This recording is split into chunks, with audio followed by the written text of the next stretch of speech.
Well, hello, ladies. I'm popping in here for a quick little drop in.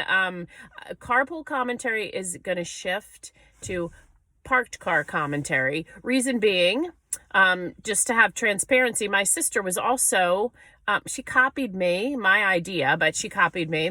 And, was doing this she has a little furniture business where she restores old furniture. And she was doing some of these, and a woman was very, reached out to her and was honest and just said she felt a little uncomfortable with Kim doing that while she was driving. And it makes total sense. So I'm going to err on the side of wisdom here and just kind of revamp a little bit. But I do like being in the car doing this. So I'm just going to park my car and do it all by myself, just be able to kind of share a little bit with you. Well, almost by myself. Gray, why don't you say hi to the ladies? Gray, what do you see? Gray, look. So I'm not totally by myself. But anyway, as the holidays approach, I wanted to give you a few things to think about. And before I even say that, thank you for those of you who are sending me little Marco Polos. You certainly don't have to do it, but it has been really cool for me to feel like I know what's going on in your life, things you're learning, things God has been teaching you through his word.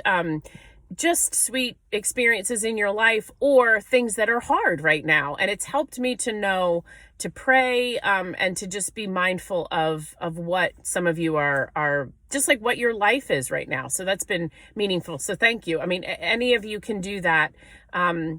As I've said, but I understand if you don't want to. Marco Polo is so stupid. I don't even really like it, but I'm trying to find redemptive ways. Okay, let's redeem technology, Lord knows. But anyway, two things I want you to think about as the holidays are coming up. One is we all have these traditions, don't we? Or for the most part, I think we have some unique traditions. I would love to hear from you.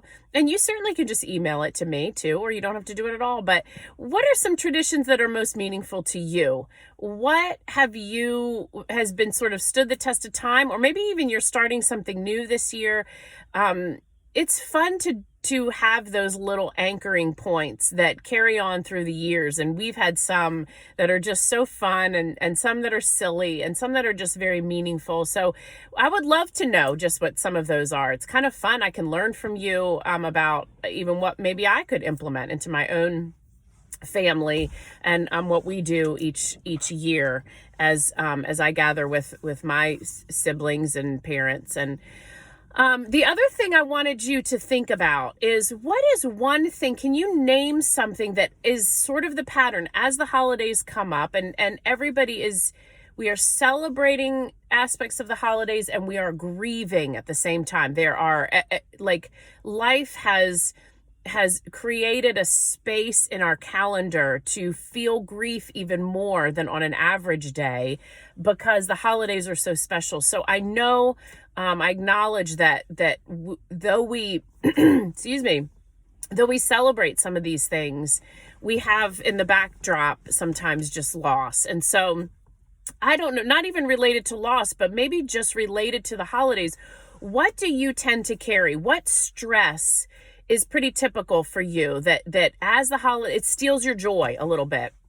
It steals your ability to be present with your family a little bit. And I would say, you're welcome to share that with me, but I would say just you journaling about it, naming it, and laying it down before the Lord as we're coming up. Say, God, I know that as I get closer to this time of year, I take on this. I tend to get stressed about this. And I really want to surrender that to you and want to release that and not carry it, because he wants to carry it for you. You know, he wants you to be fully present. He doesn't want you to feel like you have to create some perfect scenario. You can often feel like the glue that holds everything together. The other thing I would say is share it with someone, like whether it be a spouse, a friend, whether it be your kids, whether it be a parent, a neighbor, someone in your community. Just say, I don't want to carry this year. I want to name it so that it already kind of flies off of me a little bit, because I do think that the first thing, like the first step of that is just putting it on our radar more so that we're a little more mindful. Oh, I'm taking that on and I don't need to. So that's my word to you. I would end with a Mariah Carey Christmas song and sing it at the top of my lungs, but it feels a little weird to do that as I sit here in the driveway. But I don't know, maybe you'll get a surprise karaoke from me. All right. Have a good rest of your week.